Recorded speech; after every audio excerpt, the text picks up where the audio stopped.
ใจอ้ายคนนี้ที่บ่เคยคิดมีคนใหม่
กว่าจะนึกขึ้นได้ว่านาน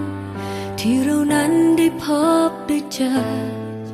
เพิ่งจะรู้ว่าฉันมีเธอมานานขนาดนี้แต่เมื่อลองมานึกย้อนไป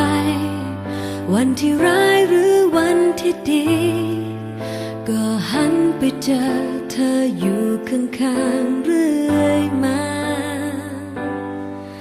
ก็แค่คนเพื่อนๆคนหนึ่งที่ไม่ซึ้งไม่เห็นสำคัญไม่เคยนึกวันนี้จะมีรางวัลจากฟ้าอยากจะมีคำพูดดีๆที่จะใช้พูดแทนสายตาว่ารักยิ่งกว่ามันมากยิ่งกว่ามากมายเพราะมีเธอชีวิตนี้จึงเดินมาไกลยิ่งกว่าความฝันเพราะมีเธอชีวิตฉันจึงเจอเส้นทางที่มีแสงไฟเป็นของขวัญที่สวยที่สุดและมีค่าที่สุดสำหรับหนึ่งลมหายใจสัญญาว่าจะไม่ทิ้งไป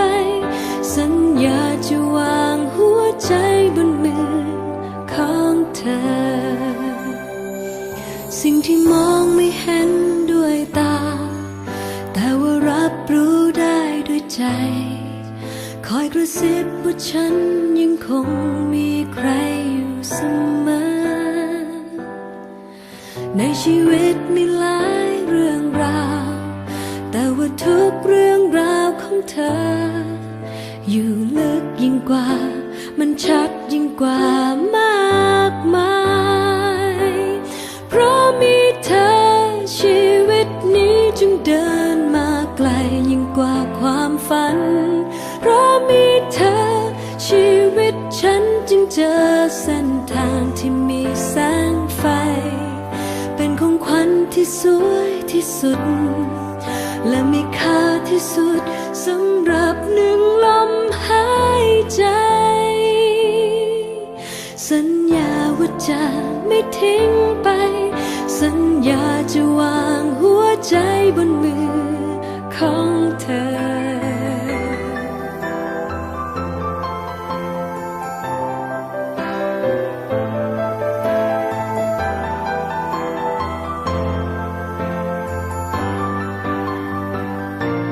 ความทรงจำยังคงงดงามแม้นานนานและไม่มีวันจากเราไปไหน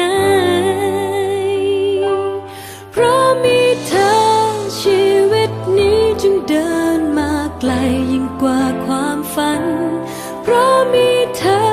ชีวิตฉันจึงเจอเส้นทางที่มีแสงไฟเป็นของขวัญที่สวยที่สุดและมีค่าที่สุดสำหรับหนึ่งลมหายใจสัญญาว่าจะไม่ทิ้งไป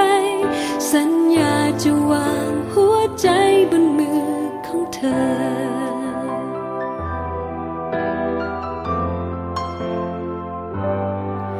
ทุกวันที่ผ่านพ้นไป